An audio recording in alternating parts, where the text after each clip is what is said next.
You put in the hard hours, you clock out, and the math on payday still feels short. A lot of us walk into a job believing the minimum wage is a single national number set in stone by the government. Some businesses rely heavily on that assumption.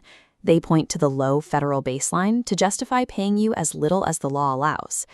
Taking for granted that the federal rate is the only one that applies to your job leaves you vulnerable to paycheck discrepancies that often go unnoticed. Without knowing the exact legal layers that govern your hourly rate, you are leaving the final value of your labor to your employer's interpretation.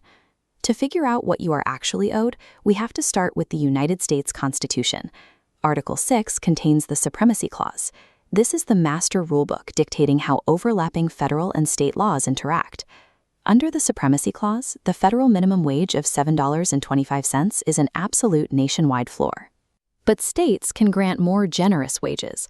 California raised that floor to $16.90, and cities can push it even higher. The highest minimum wage covering your specific location is the legal rate you must be paid, regardless of whether a lower federal or state standard exists. That means a 10-minute bus ride across a city limit or a state line can rewrite the laws protecting your paycheck. Your geography dictates your baseline value. It is the primary multiplier for determining the true legal minimum wage you are owed. But location isn't the only variable. Who you work for can bypass local geography entirely through job-based classifications. Take federal contractors.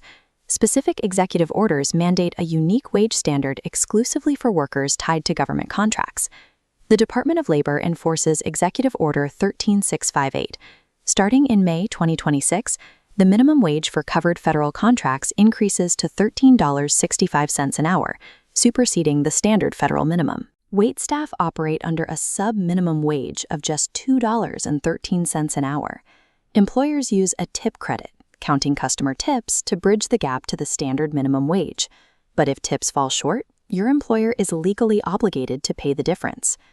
Job classifications are often used to confuse workers, but they are ultimately tied to strict mathematical guarantees meant to protect the employee.